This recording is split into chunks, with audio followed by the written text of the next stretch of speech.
Dan untuk mengetahui perkembangan terkini pasca gempa magnitudo 5,6, Maria Anastasia juga sudah berada di Kabupaten Cianjur, Jawa Barat. Tasya, seperti apa situasi pagi ini di sana? Ya, Indah, situasi pagi hari ini di daerah ini yang terdampak cukup parah. Ini dari tadi sangat banyak ambulan yang mondar-mandir begitu, baik yang menuju ke lokasi titik terparah maupun yang menuju ke tempat evakuasi begitu, karena memang daerah ini merupakan daerah yang terdampak cukup parah. Mengapa demikian? Karena di daerah ini banyak permukiman warga dan juga banyak terdapat pondok pesantren seperti itu, sehingga kemarin saat gempa mengguncang Kabupaten Cianjur sekitar pukul 13.21 waktu Indonesia Barat, banyak santriawan dan juga santriwati yang kemudian sedang melaksanakan kegiatannya di pondok pesantren saat bangunannya rubuh maupun rusak. Nah, untuk mengetahui lebih lanjut, Good People dan juga Indah, mengenai bagaimana kemudian proses evakuasi ini berlangsung, saya akan mengajak Anda untuk berbincang dengan salah satu relawan yang membantu proses evakuasi di daerah ini, dengan Bapak Hidayat. Ya, selamat pagi Pak. Ya, selamat pagi. Mungkin boleh dijelaskan kepada pemirsa juga bagaimana kemudian siapa saja begitu tim yang tergabung dalam proses evakuasi.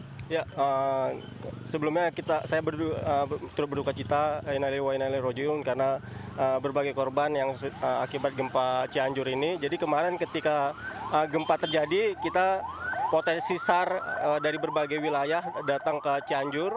Kemudian kalau kemarin kita jam 12 malam sampai jam 1 pagi sudah menelusuri pesantren-pesantren.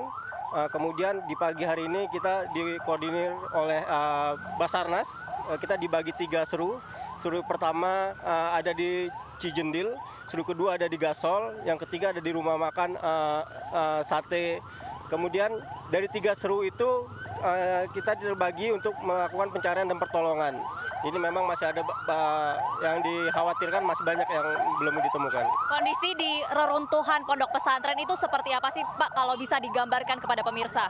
Ya, ini karena memang hari pertama kami kemarin asesmen, dan hari ini kita hari pertama masuk ke lokasi yang paling terdampak di desa Gasol ini, di Gasol ini. Jadi memang setelah ini memang kita akan melakukan pencarian dan pertolongan, dibantu oleh potensi SAR dan dibantu pastinya dikoordinir oleh Basarnas gitu.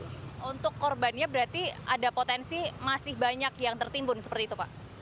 Ada beberapa laporan kekhawatiran yang memang nama-nama yang masih perlu dicari belum ditemukan. Jadi laporan dari warga. Jadi kita membantu dan dikoordinir tadi oleh Badan Pertolongan dan Pencarian atau Basarnas tadi.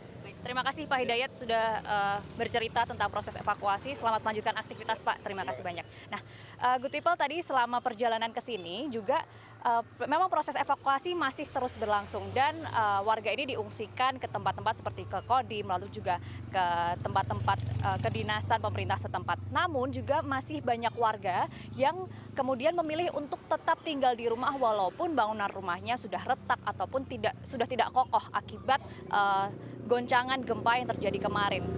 Warga memilih untuk tetap tinggal di rumah, namun mereka tidur di halaman rumahnya. Jadi mereka tetap tidak berani untuk tidur dan beraktivitas di dalam bangunan rumah seperti itu, namun mereka memilih untuk kemudian tidur, makan, dan beraktivitas di depan rumah. Good People, ini bisa kita lihat juga di sebelah sini baru saja ada rombongan dari TNI yang akan membantu proses evakuasi. Tadi saya juga melihat ada bahwa pihak kepolisian ini membawa anjing pelacak begitu untuk membantu kemudian menemukan korban-korban yang masih tertimbun di reruntuhan. Karena walaupun Good People, walaupun tertimbun reruntuhan bangunan dan juga tanah, ini masih ada potensi bahwa korban yang tertimbun ini bisa selamat atau tidak meninggal dunia seperti itu. Good People, untuk saat ini memang masih dibutuhkan banyak sekali bantuan untuk para korban seperti itu. Karena korban ini berasal dari banyak usia, mulai dari balita, lalu orang dewasa, dan juga hingga lansia bahkan. Sehingga kebutuhan-kebutuhan seperti kemudian selimut, tenda, popok bayi, kemudian juga popok untuk lansia ini juga masih sangat diperlukan oleh para korban yang sedang tertimpa bencana di Kabupaten Cianjur ini. Good People, bisa kita lihat memang di sini lalu lalangnya sangat banyak dan didominasi oleh ambulan. Kita akan terus update kondisi di sini.